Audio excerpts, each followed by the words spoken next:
Assalamu alaikum. Students, today we will be talking about London. London is a famous poem written by William Blake, and in this poem, William Blake has presented a very gloomy picture of London. हमें ये बात जहन में रखनी चाहिए, जब black ने ये पोएम लिखी,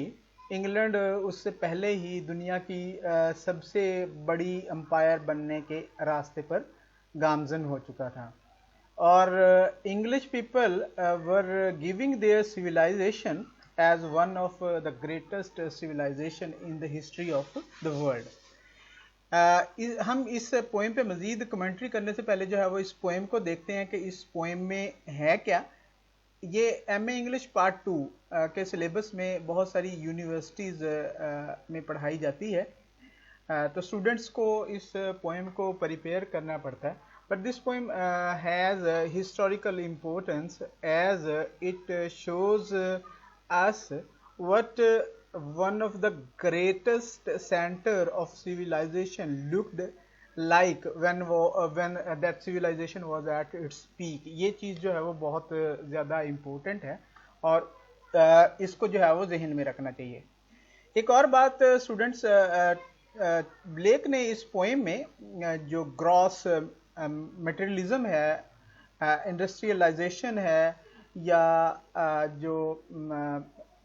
वायलेशन ऑफ ह्यूमन राइट्स, उनको बहुत अच्छी तरह से हाईलाइट किया है। स्टूडेंट्स, मैं इस किस्म के वीडियो लेक्चर्स अपने चैनल एडमेट पब्लिक पर अपलोड करता रहूँगा।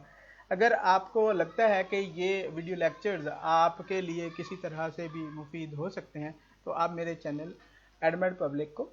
सब्सक्राइब करें यूट्यूब पर। चलिए स्टूडेंट्स, हम अब इस पोएम को देखते हैं कि इस पोएम में जो है वो क्या है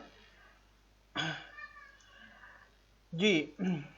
तो ये इसका जो फर्स्ट स्टैंजा है, पोएट विलियम ब्लेक जो खुद है वो ऑब्जर्वर के तौर पर कहता है, I wandered through each chartered street near where the chartered Thames does flow. अब क्या है कि मैं हर चार्टर्ड यहाँ पे डेजिग्नेटेड यानी वो मखसूस की गई, क्योंकि England was being planned on modern levels at that time, और the Thames the river which pass through England, ये भी इसको भी जो है वो इट वाज बीइंग प्लान्ड कि हाउ इट शुड फ्लो, कि मैं दरियाए टेम्स के साथ जो लंदन के पास से जो है वो गुजरता है उसकी हर गली में से गुजरा, मैंने वहाँ से जो है वो सफ़र किया और क्या देखा मैंने, and mark in every face I meet, और जो चेहरे पर जो मैंने निशान देखा वो निशान जो है वो किस था, marks of weakness, marks of वो, ये यानी मैंने जो है वो चीज़ देखी, कमज़ोरी मुझे जो है वो नज़र आई और दुख जो है वो नज़र आया। अब इट इज़ वेरी स्ट्रेंज कि William Blake was talking about the city and about the people of the city which was becoming centre of civilization, और बहुत सारे दूसरे शहर और दुनिया के बहुत सारे दूसरे लोग अपने आप को लंदन के मॉडल पर जो है वो मॉडल पे अपने आप को जो है वो बना रहे थे, उस पे अपने आप को जो है वो सेट कर रहे थे। अब अगर जो लंदन उसकी ये हालत है तो आप you can very easily understand the future of other cities or the future of the people of the other cities who were taking London as or who still take London as a role model।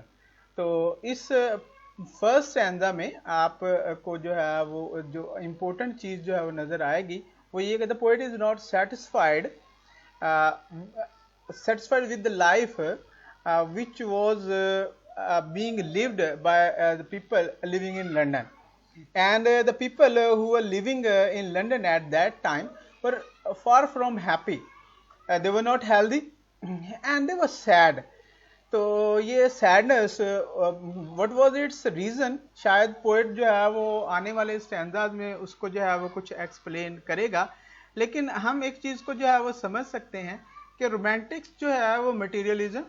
और ये industrialisation के खिलाफ थे, and they believed that this materialism and industrialization was eating into the very vitals of human beings। Next stanza students हम जो है वो देखते हैं in every cry of every man, यानी जो भी चीख हर आदमी से जो है वो हर आदमी के मुंह से जो है निकलती है, in every infant cry of fear, और जो बच्चे थे उसमें जो बच्चे की चीख थी उसमें जो है वो एक खौफ था, in every voice in every ban, जो भी आवाज थी, बैन जो है वो कर्स को बोलते हैं, यानी जो कुछ भी वहां पे आवाज आ रही थी, जो बोला जा रहा था। The mind forged manacles I hear, अब जो है वो माइंड फोल्ड मनाकल्स, ये वर्ड जो है वो इसको जो है वो जहन में रखने वाला फ्रेज है ये, कि people have imposed restrictions by themselves on their own thought,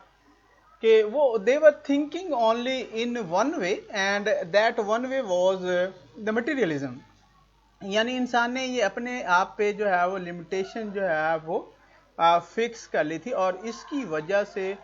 there was a strange sort of fear among the people living in London at that time.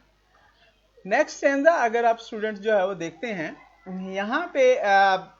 William Blake appears to be becoming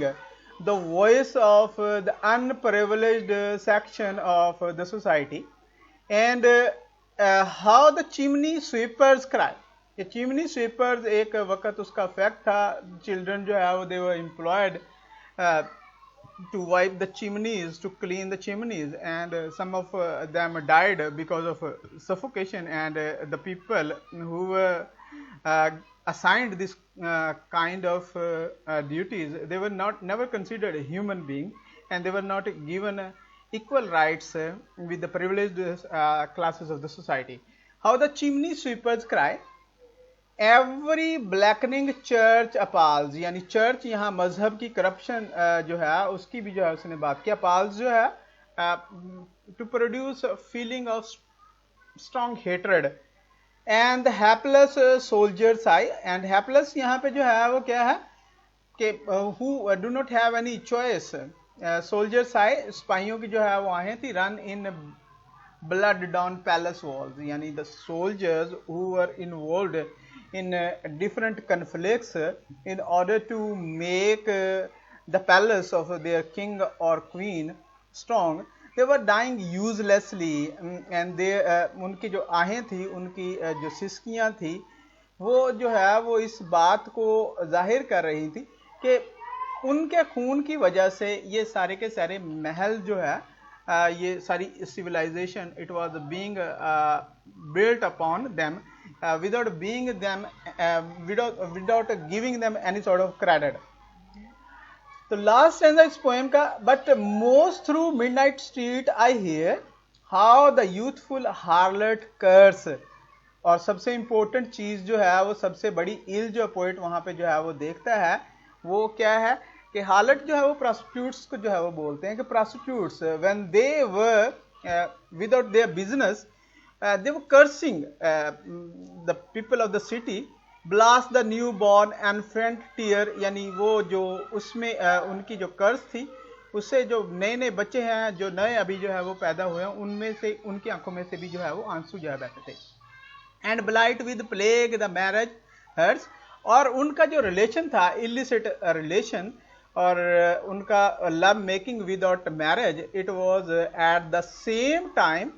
life and death of love, यानी on the one side they were involve in love making but it was actually the death of love because they were not doing it in a legal way और in a desirable वे। तो students आप इस poem को पढ़ने के बाद you can easily understand how the poet has painted a very bleak picture of London at that time। और शायर ब्लेक को हम जो है वो विजनरी पोएट जो है वो इस लिहाज से भी बोल सकते हैं कि the civilization which was being built at that time and which is still present in our time, it is doomed to very bad things because it doesn't have any capacity for human rights and it does not give people real happiness। इंसानों को जो है सही खुशी इस civilisation में ये सलाहियत नहीं है कि उसको जो है वो सही खुशी जो है वो दे सके। और ये industrialization in itself is producing many problems, और बाद में आने वाले दिनों में हमने जो है वो देखा कि इंडस्ट्रियलाइजेशन से किस किस्म के प्रॉब्लम जो है वो पैदा हुए। पहले तो सबसे बड़ी बात एक इकोनॉमिक इंस्टेबिलिटी पैदा हुई। Some of the people became very rich, कुछ लोग जो है बहुत ज़्यादा अमीर हो गए, कुछ लोगों के पास जो है वो कुछ भी ना रहा। फिर जब इवन लॉज बनाए गए और उन लॉज के जरिए जो वर्किंग क्लासेस थी उनको जो है वो कुछ राइट्स दिए गए, इवन देन जो है वो this industrialization has polluted human environment, और इंसानों के लिए इन शहरों में रहना ज़्यादा से ज़्यादा जो है वो मुश्किल होता जा रहा है। Students, we can talk about hours on this poem, but this poem is important in the context. If we study it today, we find Blake as a very much visionary poet. उसने हमें जो है वो human rights के बारे में जो है वो इस पोएम में बताया है, इसके अलावा जो है वो मटेरियलिज्म के नुकसानात के बारे में बताया है, और इसके अलावा जो मॉडर्न सिविलाइजेशन के वीक पॉइंट्स को, जो मॉडर्न सिविलाइजेशन जिसको जो है हम वेस्टर्न सिविलाइजेशन कहते हैं, और जिसका सेंटर जो है वो लंदन, इंग्लैंड का जो है वो फेमस सिटी है, उसकी जो उसके क्या क्या आने वाले दिनों में उसका जो है वो क्या मुकद्दर होगा, और जिन जिन शहरों ने और जिन जिन लोगों ने इस सिविलाइजेशन पे अपनी सिविलाइजेशन को मॉडल करने की कोशिश की या जो कोशिश कर रहे हैं, उनकी तकदीर जो है वो क्या होगी, हम आसानी से इस पोएम की तफसीलात पढ़ के और just with a little bit imagination we can infer them. Student, inshallah we will be talking about something else, perhaps some other poem in our next video lecture. I once more tell you that I'll be working on MA English Part 2 continuously now onwards, and if you think this kind of material can be useful for you, kindly subscribe this channel. Allah Hafiz.